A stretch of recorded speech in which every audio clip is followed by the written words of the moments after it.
సంగారెడ్డి జిల్లాలో NH 65పై private travels బస్సుకు పెను ప్రమాదం తప్పింది. కోహిర్ మండలం చింతలఘాట్ సమీపంలో ముందు వెళ్తున్న బస్సును తప్పించబోయి అదుపు తప్పి హైవే పక్కన బోల్తా పడింది ట్రావెల్స్ బస్సు. కర్ణాటక నుంచి హైదరాబాద్ వస్తుండగా ఈ ఘటన జరిగింది. బస్సులోని ప్రయాణికులను ఎమర్జెన్సీ డోర్ ద్వారా బయటకు తీసుకొచ్చారు స్థానికులు. ప్రమాద సమయంలో ప్రైవేట్ బస్సులో 36 మంది ప్రయాణికులు ఉన్నారు.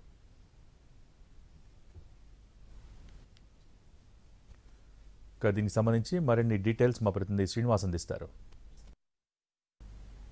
ప్రస్తుతం మనతో ప్రైవేట్ ట్రావెల్స్ బస్సు ప్రమాదం నుంచి బయటపడ్డటువంటి ప్రయాణికులు ఉన్నారు. వారితో మాట్లాడే ప్రయత్నం చేద్దాం. అసలు చెప్పండి, అసలు ఏం జరిగిందండి?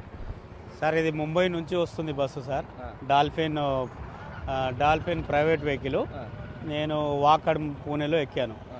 అయితే ఈ కర్ణాటక బార్డర్ దగ్గర బస్సు ఆగి అందులో డీజిల్ ట్యాంక్ ఫుల్ చేసుకున్నారు. కొంచెం దూరం రాగానే ఇంకో డ్రైవర్ ఎక్కిండు, చేంజ్ అయ్యిండు. వస్తూనే ఉన్నది. మేము అందరం నిద్రలో ఉన్నాము. 4:30 అరౌండ్ 4:40 అవర్స్లో సడన్గా ఇక సౌండ్ వచ్చింది దడదడని. మేము అందరం లోపలనే అరుస్తూనే ఉన్నాము. ఏది అక్కడ చూసే కదా అప్పటికే బస్సు కింద పడి ఉన్నది. అయితే డ్రైవర్ ఆ క్లీనరు దిగేసి వెనుక నుంచి డోరు తీయడానికి ప్రయత్నం చేశారు. మేము కూడా గ్లాసులు ఫ్రంట్ డోర్ దగ్గర గ్లాస్ బ్రేక్ చేసినాం. లోపల ఉన్న ఉన్న ప్రయాణికులు ఒకడు బ్యాక్ డోర్ను గ్లాస్ బ్రేక్ చేసి మేము ఒకరొకరం బయటికి వచ్చినాము.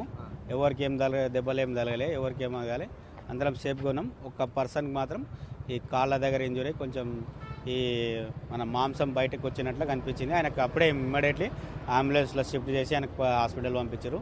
అందరు సేఫ్గా ఉన్నాం, ఎవరికి ఏం కాలే. తర్వాత డ్రైవర్ని అడిగితే డ్రైవర్ ఏమన్నారంటే, మేము వస్తుంటే సైడ్ ఇంకో ట్రావెల్ బస్సు నాకు సైడ్ చేయకుండా మొత్తం లెఫ్ట్కు దొబ్బేసిండు, లెఫ్ట్కు పుష్ చేసిండు. మనం రోడ్డు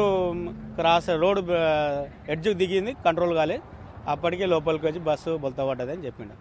ఎంతమంది ఉన్నారు అసలు ఆ టైంలో? బస్సులో మొత్తం 50 నుంచి 60 మంది వరకు ఉన్నాం సార్. ఎక్కువ చాలామంది, అందరు అందులో ఓన్లీ ఒక 5-6 సీట్లు ఖాళీ అయింది సార్. సోలాపూర్లో ఒక 3 దిగినరు, మధ్యలో ఒక 2-3 దిగినరు. తగిన బస్ అంతా ఫుల్ కెపాసిటీతోటే ఉంది సార్. అదే సార్, ఎవరికి ఏం దెబ్బలేం తగలే. చిన్న మైనర్ ఒక పర్సన్కి ఇక్కడ కొంచెం గీరుకోపోయింది, కొంచెం బ్లడ్ వచ్చింది. ఇక వేరే పర్సన్కి ఒక లెగ్ ఇంజూరీ అయింది సార్. కొంచెం బాగా దెబ్బ అయితే బాగా తగిలింది. అతనికి అంబులెన్స్ ఎక్కి హాస్పిటల్ వచ్చారు. ఇక్కడ ఉన్న పోలీసు వాళ్ళు కానీ అంబులెన్స్ వాళ్ళు బాగా సహకరించారు. బాగా మాకు ఎంబడి రెస్పాన్స్ అయినరు. మీరు ఎక్కడి నుంచి? బొంబాయికి వెళ్ళి వచ్చి. ఎన్ని గంటలకు ఎక్కిరు సార్? ఆడ 3 గంటలకు ఎక్కినాం. 3 గంటలకు ఈడ 4:30 తర్వాత ఆయన టైం చూస్తే 5 కనిపించే. ఇంకా ఎప్పుడైనా అర్థం కాలే.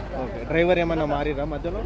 ఏం లేదు, ఏం మనం చూడలే కదా, అలా ఎంకి ఉంటాం కదా సార్, ఎట్లా అర్థమవుతాయి. ఇక్కడ ఉన్నటువంటి అధికారులు కావచ్చు, ప్రయాణికులు, వారి కుటుంబ సభ్యులంతా కూడా ఊపిరి పీల్చుకున్నారు. వరుసగా కూడా ఈ ప్రైవేట్ ట్రావెల్స్ బస్సు ప్రమాదాలు జరుగుతూనే ఉన్నాయి. వీటిని నివారించాలని చెప్పి, ప్రమాదాలను నివారించాలి.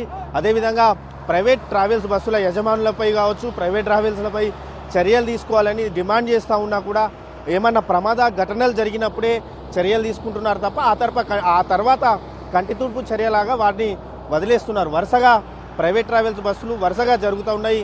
మొన్నటికి మొన్న 4 రోజుల వ్యవధిలోనే వేమూరి కావేరీ ట్రావెల్స్ బస్సు అగ్ని ప్రమాదానికి గురైంది కర్నూలు సమీపంలో. ఆ తర్వాత వరుసగా ప్రైవేట్ ట్రావెల్స్ బస్సులు మాత్రం వరుసగా ఇటు ప్రమాదాలకైతే గురవుతున్నటువంటి పరిస్థితి అయితే మనకి ఇక్కడ కనిపిస్తుంది. ఓవరాల్గా చూసుకుంటే మాత్రం చింతలఘాట్ సమీపంలో జరిగినటువంటి ఈ రోడ్డు ప్రమాదంలో మాత్రం ఎటువంటి ప్రాణ నష్టం లేకపోవడంతో మాత్రం అధికారులంతా కూడా ఊపిరి పీల్చుకున్నారు. ప్రయాణికులు కూడా సురక్షితంగా బయటపడడంతో మాత్రం వారు ఇక్కడ నుంచి వారి గమ్యస్థానాలకు వేరువేరు రవాణా ద్వారా మాత్రం వెళ్ళిపోతున్నటువంటి సిచ్యువేషన్ అయితే మనకి ఇక్కడ కనిపిస్తూ ఉంది. కెమెరామ్యాన్ రమేష్తో శ్రీనివాస్, NTV, ఉమ్మడి మెదక్ జిల్లా.